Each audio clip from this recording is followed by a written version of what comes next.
and welcome to Ready Set Demo from Elizabeth's Craft Room. And today we're going to look at how to turn our little snowy cottage from Yuletide Village into a thatched cottage. I live near the New Forest in Southampton, England, where we have lots of little traditional forest cottages that are thatched. So as soon as I saw this image, I knew I could make a little thatched cottage which would look super cute, and then you could use it at all different times of year. So I'm going to go through how we do the original, what we're going to do that's different for thatched. I've got a 3D to show you and another little sample to show you at the end. So bear with me and we'll have a look at all of that. So let's start off with our snowy cottage, and I'm going to stamp here in basic grey. Let's do this one over at the side this time, something a little different.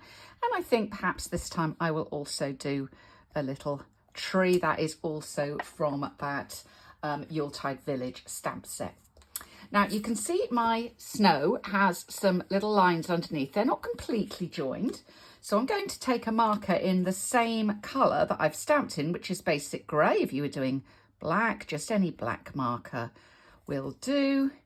And I'm going to add some lines in. Don't worry if they're not totally lined up. And that is just going to give us our snow line there. So bringing in my balmy blue, I'm now going to do the sky and also the snow. So just tapping off a little, and I'm going to add some balmy blue.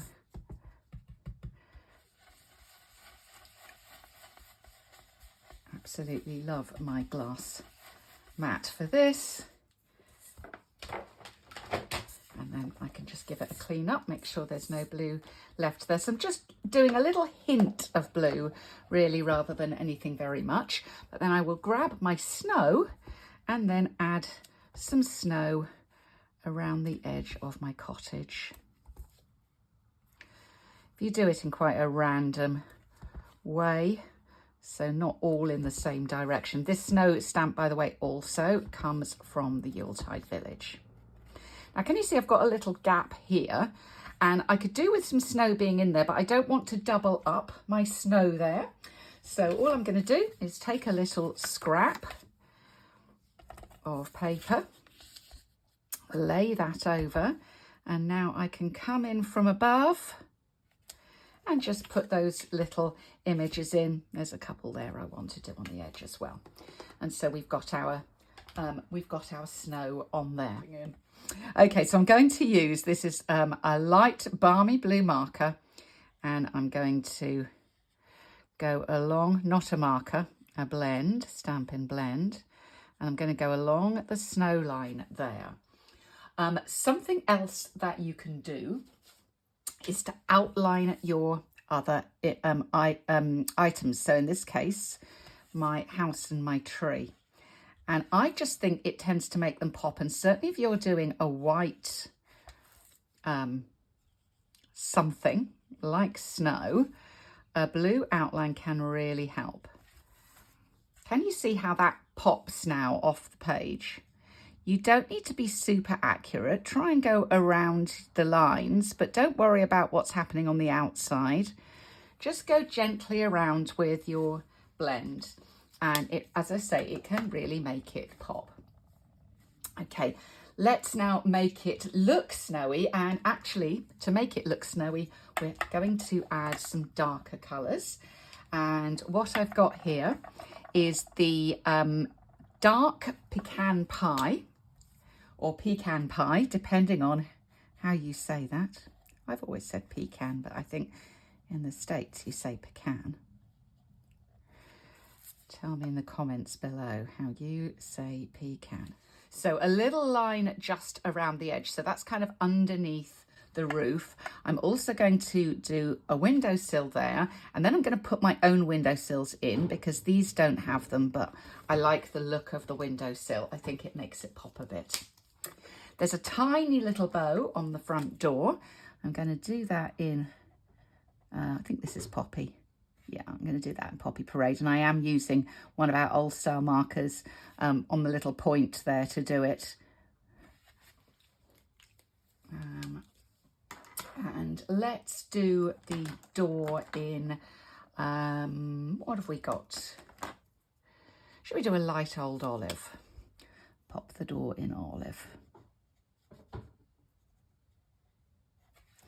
Right, so to do our tree, I want some of this tree to have snow on. So I'm just going to colour in between these little lines, and when you get it, you'll see you've got kind of options of where you want snow, what is going to be snow, and you can either do it so it's mostly snowy or mostly green with just a little bit of snow. I've gone for a fair bit of snow, but I'm going green down at the bottom there. And you can see, just add a little line in there. You can see that is the best way to get a snowy tree, like so. Okay, other colour that we're going to add on here, I could do some blue shutters. What shall I do? Yeah, let's do some blue shutters. So I'm going to use Misty Moonlight here and do some dark blue shutters. And I'm also going to do this top piece here, as though that is a little element on it. Again, I like the look of that. You don't have to, you could leave that as part of the window, entirely up to you. And now we're going to colour the house itself. I'm going to start off with a light crumb and go all over. And what I tend to do is just go in quickly and do the main bits. And then I can go in with the fine end and fill in the detail. I am going to put a little bit of shading on this house as well with the dark crumb.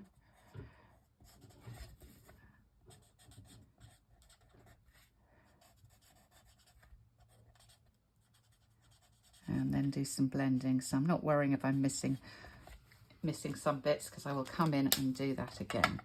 So with the dark crumb, I'm just going to add a little bit sort of round the edges on that corner, along there. A bit blobby down at the bottom. Just to give it a little bit of dark, and then I'm going to blend all of that in gently with the light crumb. Which is your most used blend? Definitely crumb for me. I use it a lot.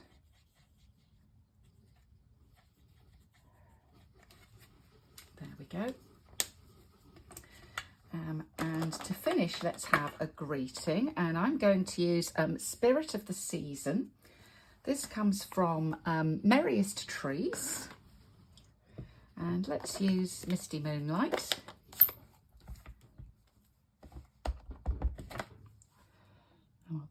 Down in the corner. So that's hoping your home is filled with the spirit of the season. There aren't any greeting stamps in Yuletide Village, but we do have a lot of stamps that kind of refer to house and home. So I thought that would work well. So as we've used Misty Moonlight there, I'm going to use a Misty Moonlight panel.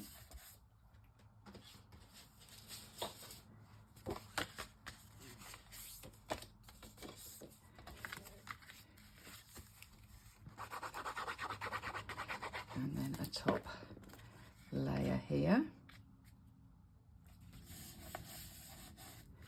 And you could use a bit of Wink of Stella on some of the snow as well. That would look pretty too. So there is our, let's have a look at the original. So with this one I did the green shutters. Which do you think? I actually think the green shutters, the blue may be a little bit too dark. What do you think? But I do like the tree. So between the two, I would go for that little house and that little tree if I was doing this again. So let me know which of those you like. Let's now go on and do the Thatch Cottage. Right, well, to do this one, we are going to stamp some trees as well as our little house. I think this time I'm going to stamp the trees, and I should tell you where the trees come from. These come from Forever Forest. So let's just do those. And again, I'm doing those in Old Olive. So I'm going to put a few trees this side. Then I'm going to stamp my cottage. It's going to be right in the woods. So I'll put some trees that side as well. Let's give us a little clean up. And I'm going to bring in a blending brush again. Let's tap that off because I really just want a little. And I'm going to put some green along the bottom, like so.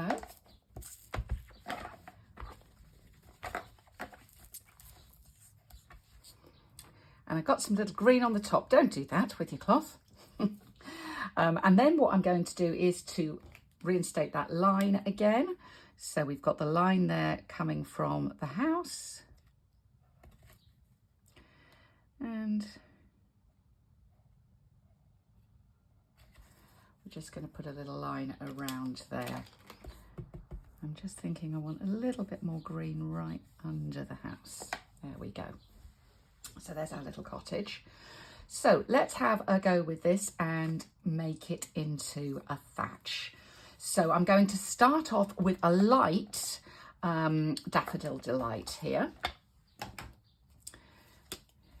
and colour all over our roof. Do you live somewhere where there are thatch cottages? You might know that thatches start lighter and they get darker as they get older. They can look very yellow. They can look quite creamy in colour when they're brand new as well. And then as they get older, they darken. So what I'm going to do now is to start by putting a few lines, and they're just sort of curving. See if I can bring that up to the camera so you can see. So just some little curving lines going in on the roof in that direction. And then some sort of binding lines, just some little bits of colour there. They kind of wrap around the edges. I'm sure there are some thatchers here who would be telling me off and saying it's not called wrap, it's called, there's going to be something that it's actually called. But I'm going to kind of place a bit of a bet and say I don't think there's going to be many thatchers watching this video. I could be wrong, but I really don't think so. And then I'm using the fine end of a crumb cake marker. You could go darker than this as well to just put a little bit more detail in there as well.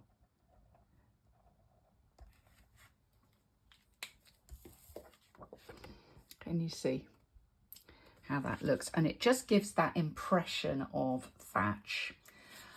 Then with the dark pecan, I'm going to go round that edge of that roof there.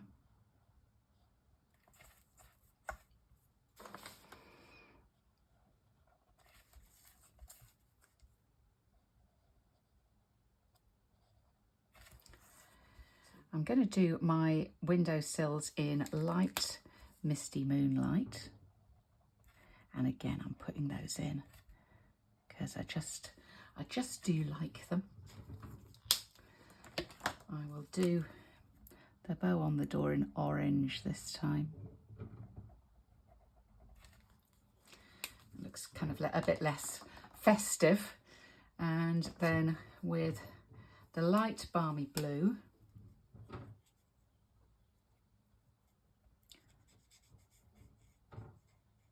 I'm going to colour in the door, that little piece there. So use the fine end and the shutters.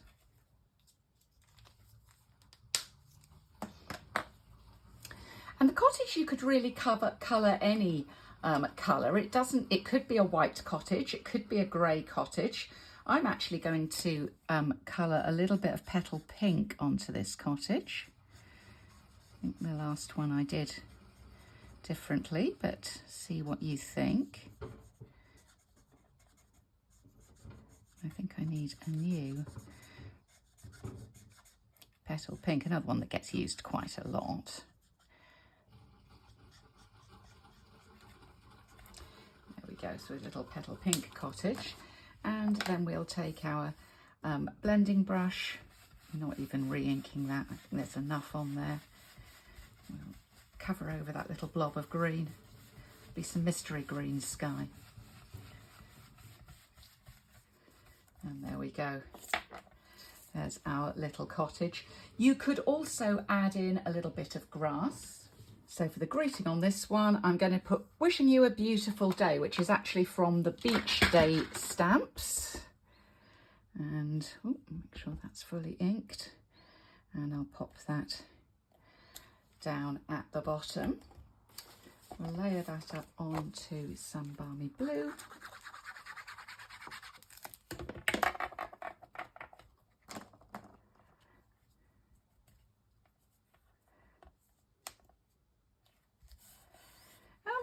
Embellishment in that corner. What do you think? The blue's the little bit of green is bothering me somewhat. Right, and then we'll pop that onto a thick basic white card.